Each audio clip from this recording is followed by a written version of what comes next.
Setibanya di rumah Pak Balmi, aku masih terus memikirkan tentang apa yang dikatakan Pak Balmi soal mengasihi dan bercermin. Setelah kami makan bersama di malam hari, aku izin keluar.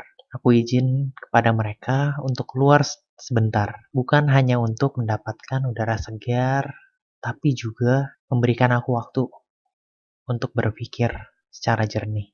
Aku keluar dan berjalan di pinggir jalan. Ya iya gak sih? Di tengah yang rumahnya masih terbuat dari rumah kayu. Saat itu masih banyak orang yang berlalu lalang karena hari belum terlalu gelap. Masih menunjukkan pukul 8 dan aku terus berjalan sambil berpikir. Sampai satu kala aku tidak sadar kalau aku ternyata sudah berjalan jauh dari rumah Pak Balmi. Setelah aku sadar, aku kemudian langsung berjalan balik untuk pulang ke rumah. Waktu berjalan begitu cepat dan tidak terasa sudah malam.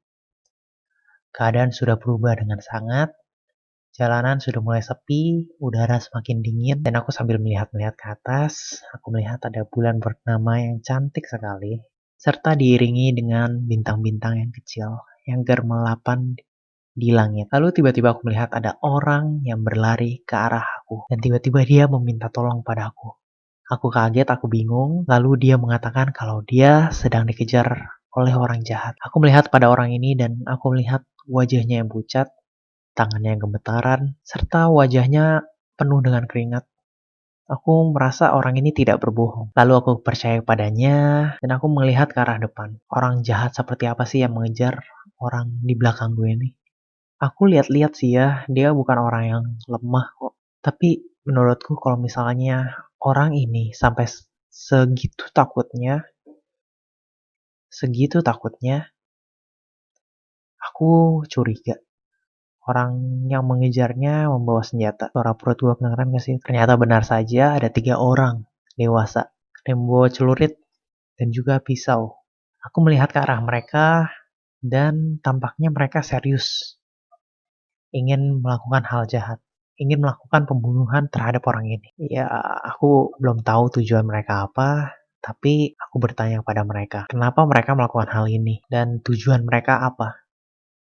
Mereka hanya tertawa mendengar pertanyaanku. Lalu mereka terus mengambil langkah mendekat kepadaku. Aku semakin takut dan juga orang di belakangku semakin ketakutan. Orang di belakangku menggenggam kuat pundakku.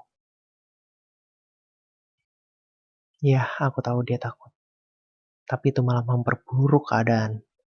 Karena itu mempersulit pergerakanku. Seperti ditahan oleh orang tersebut.